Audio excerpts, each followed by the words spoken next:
Good morning, this is Gidget with the Graham team here on this beautiful spring morning in Southern Nevada to give you your 2020 first quarter housing market update. We know that many of you have questions about what's going to happen to housing prices post-COVID-19 when we're all released from our stay-at-home provisions and what that's going to do to our local economy. Simple answer is we don't know. There's many international effects that are going to affect the national economy, which will then in turn affect our local economy. However, we can look at historical data, some facts and figures to make some logical conclusions and decisions that might make you feel more comfortable. However, let's get started. Well, in March 2020, our median sales price was $319,000. That was 6.3% up from March of 2019. Nationally, the median sales price was $320,000, and that was 3.8% from March of 2019. One of the things to look at in housing prices is months of inventory. So inventory at the end of March was about 2.1 months of inventory. That means how much time it's going to take for a home to sell on the market. And we started to see those days on market drop dramatically in the first part of March. The other factor we look at is the new home sales. New homes median sales price was $415,000, and they were on track to do a record year of 11,000 to 13,000 homes this year. However, in the last 2 weeks of March, their cancellation rates did increase.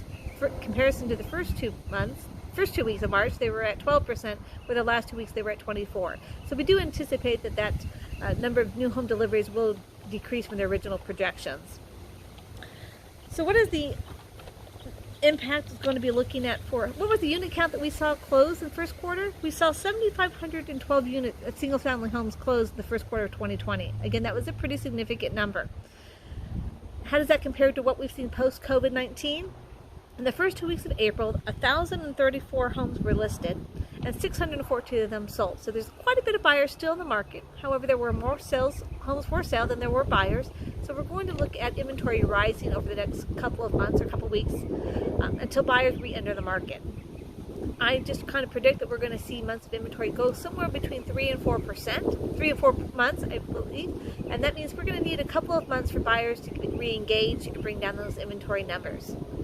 So what do we look at in regards to whether or not that's going to bring down housing prices? Well, I do anticipate that we're going to see some reduction in housing prices, a small reduction. However, we're not going to see the max exoduses that we saw in 2008. And the reason being, we have more equity in our homes. People have more of their own monies tied in their houses. So over 50% of Americans have over 50% equity in their homes. So most people are not willing to let loose of what they've worked so hard to gain. In addition, many sellers have taken advantage of these very low interest rates, and so they're in a payment that can't be replaced. They can afford their home where they're at, so if they were to sell their home and get into a rental, it would actually cost them more. So most sellers, unless something just happened where they absolutely have to sell, are going to wait this out and are going to be sticking to their sales price because they worked hard for that equity in their home. Therefore, I don't see a lot of sellers fire selling. Over the next couple of months, while our buyer demand is down and there are some sellers that have to get out of the market, they could be looking at a smaller price reduction. However, I don't see it being significant in the market. That's also based upon whether or not the global economy has any factors that I obviously do not know about and cannot predict. So that's just based upon our local knowledge. What does it look like for buyers right now? One of the great things for buyers is interest rates are at all-time lows. Today we saw Wells Fargo interest rate at 3%. That's probably the lowest I've seen. And historically, I believe that going back to the 1960s, you can't find one that low. So buyers can now afford more.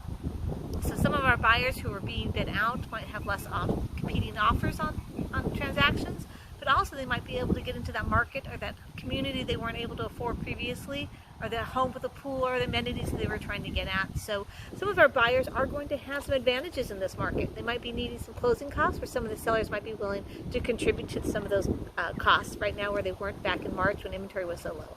So buyers that are looking in the next couple of months, consider those factors. If interest rates rise 1% and you're in a 10-year you're in a home for 10 years, that 1% on a $300,000 price point means $19,000 more equity in your pocket. So that interest rate is a major factor to consider.